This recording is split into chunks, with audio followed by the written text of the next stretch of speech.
Hello guys, welcome to Pakistani real reaction. तो कैसे हैं आप सब? उम्मीद है आप सब बढ़िया होंगे और मजे में होंगे। मेरा नाम है मुदस्सिर, मैं हूं मुबशिर। सो गाइस, भारत को अफगानिस्तान से मिसाइल टेस्ट करवाता देख सदमे में पाकिस्तान। तो भाई साहब, भारत ने अफगानिस्तान से मिसाइल टेस्ट करवा दिए क्योंकि उनके पास नहीं थे, तो अब वो टेस्ट करवा दिया और ये पाकिस्तान के लिए वाकई में बहुत ही चिंताजनक बात है। अब मिसाइल आ गया भाई अफगानिस्तान के पास, तालिबानों से, वो भी भारत ने टेस्ट करवाया। इसके ऊपर पाकिस्तानी मीडिया मतलब आरोप गुस्से में है कि भाई साहब ये भारत क्या कर रहा है, हमारे लिए इस तरह कर रहा है। काउंट करते हैं 3 2 1 एंड स्टार्ट।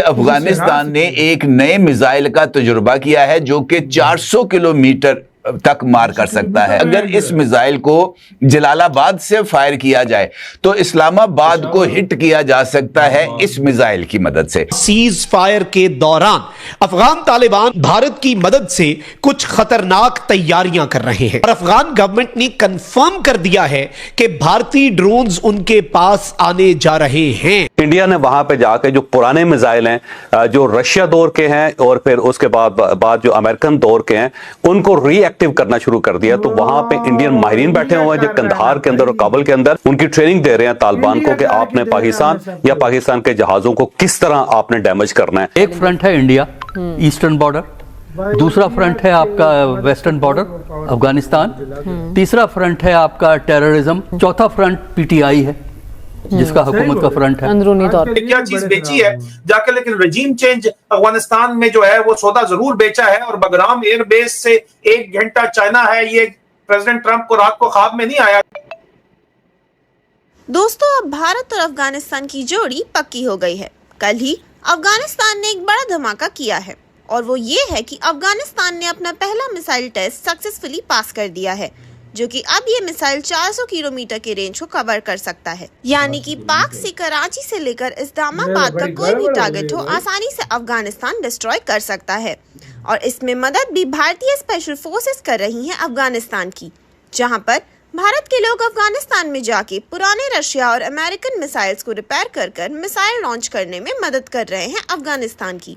और अफगानिस्तान के लोगों को ट्रेनिंग भी दे रहे हैं किस तरह से पाकिस्तान पर मिसाइल लॉन्च करना है और पाकिस्तान के फाइटर जेट को तबाह करना है। और इसके साथ साथ अब भारत द्वारा अफगानिस्तान को काफी सारे ड्रोन्स भी प्रोवाइड किए गए हैं, जिसके इस्तेमाल कर कर अफगानिस्तान पाकिस्तान के बड़े बड़े और एसेंशियल जगह पर बॉम्ब कर रहा है। और अब पाकिस्तानी मीडिया में ये चर्चा हो रही है कि पाकिस्तान में 2 फ्रंट नहीं 4 फ्रंट वॉर का खतरा है, जहाँ पर एक तरफ है भारत, दूसरी तरफ है अफगानिस्तान, तीसरी तरफ टेररिज्म और चौथी तरफ पाकिस्तान की खुद की पॉलिटिकल पार्टीज जैसी पीटीआई या टीएलपी। इन सब चीजों को देखकर साफ समझ में आता है कि जल्द ही पाकिस्तान का अंत निश्चित है और अमेरिका भी बचाने आ जाए तो वो भी पाकिस्तान को नहीं बचा सकता। अफगानिस्तान ने एक नए मिसाइल का तजुर्बा किया है जो कि 400 किलोमीटर तक मार कर सकता है। और इस खबर के साथ इस बात का तड़का इस तरह लगाया गया कि अगर इस मिसाइल को जलालाबाद से फायर किया जाए तो इस्लामाबाद को हिट किया जा सकता है इस मिसाइल की मदद से।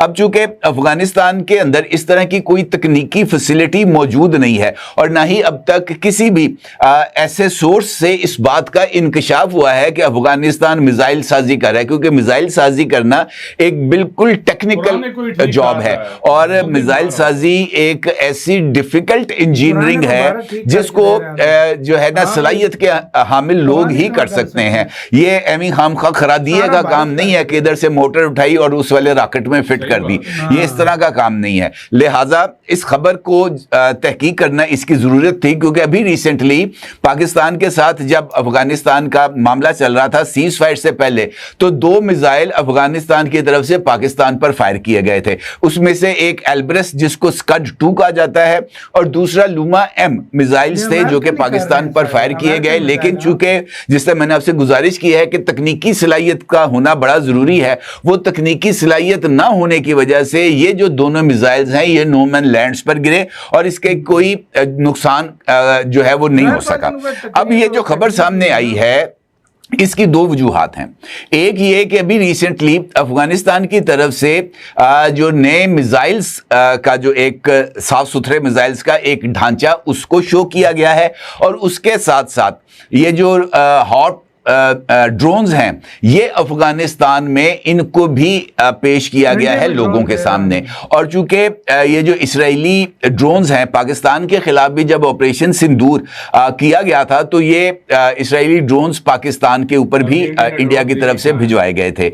और ये जो ड्रोन्स हैं इसकी तैयारी इंडिया में हैदराबाद के अंदर एक प्लांट तैयार किया गया है, ये वहां पर भी हो रही है। लिहाजा वहां से इन ड्रोन्स की अफगानिस्तान मुंतकली कुछ ज्यादा बड़ी बात नहीं है। तो मुमकिना तौर पर पाकिस्तान और अफगानिस्तान के दरमियान जब भी सीज फायर होगा, हमें अफगानिस्तान की तरफ से पाकिस्तान के खिलाफ ड्रोन स्ट्राइक्स होती हुई नजर आएंगी। और ये जो खुसूसी स्पेशल फोर्स है इसकी अफगानिस्तान में मौजूदगी इसका एक और बड़ा सबूत है। दूसरी जानिब ये जो स्कड और लूना एम मिसाइल्स थे जिनको वादी पंजशेर से बरामद किया गया है, वहां पर इनकी एक खेप मौजूद थी।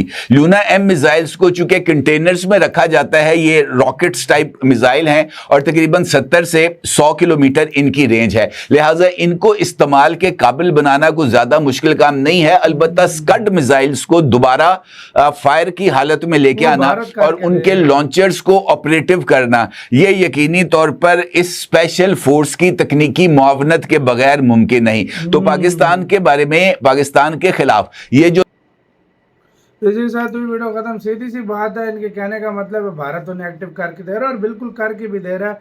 नो डाउट है यार, भारत का एलाई है, एलाई को सपोर्ट हर कोई करता है। देखो जिस तरह पाकिस्तान तुर्की को सपोर्ट करता है, तो तुर्की ने मदद की है, चाइना ने मदद की है, इंडिया ने इसी तरह भारत, इंडिया ने तो खुला ऐलान किया हम अफगानिस्तान के साथ हैं। बिल्कुल सीधी सी बात है यार, और हम इसको बुरा भी नहीं कहते। इसके ऊपर पाकिस्तानी गुस्से में देखो अपने एलाई को जो है वो हर कोई सपोर्ट करता है। इस पे हम क्या भाई कह सकते हैं, सीधी सी बात है। सही बात। अच्छा, और दूसरी बात रशिया के टाइम के और अमेरिका के टाइम के मिसाइल पड़े हुए हैं, उनको रिएक्टिव किया जा रहा है, भारत का उनको रिएक्टिव किया जा रहा है। जो रशिया के टाइम के डिफेंस सिस्टम है, सॉरी अमेरिका के टाइम के जो डिफेंस सिस्टम है उनको भी इंडिया जो है ना रिएक्टिव करके दे रहा है, मतलब उनको भी काबिल इस्तेमाल बना कर दे रहा है। अब देखो क्या होता है भाई, काफी कुछ हो रहा है। और ये बात सच है कि उनके पास ड्रोन है, अफगानिस्तान के पास ड्रोन हैं जो आहिस्ता आहिस्ता जब कुछ टाइम गुजरेगा, कुछ टाइम चलेगा, यही देख रहे हैं अफगानिस्तान, चाहे वो इंडिया हो चाहे रशिया हो, उससे हर तरह का वेपन लेगा। ये आने वाले रशिया से नहीं लेता, इंडिया से ये होगा, क्योंकि सबसे पहले मान्यता अगर किसी ने अफगानिस्तान को दी है इस टाइम वो रशिया है। रशिया ने तो दी है, वो तो कब की दी हुई है ना। बिल्कुल, लेकिन रशिया नहीं, भारत उसको बहुत सपोर्ट, भारत ने खुला ऐलान किया। उन्होंने तो बोला है, बिल्कुल ऐलान जो होता है भाई वो कहते हैं पाकिस्तानी, ये खुला ऐलान किया भारत ने कि मैं सपोर्ट करूं। बिल्कुल जाहिर बात है, भारत करेगा तो फिर उनको क्या हो सकता है। भारत रिएक्टिव अपने ड्रोन भी भारत देने की सोच रहा है, तो भाई अभी इंडिया दे जो कुछ मर्जी है वो उसका राइट है, वो अपना पैसा है, अपना सब कुछ है, वो कर सकता है। आपकी क्या राय है बताना, अपना बहुत ज्यादा ख्याल रखना।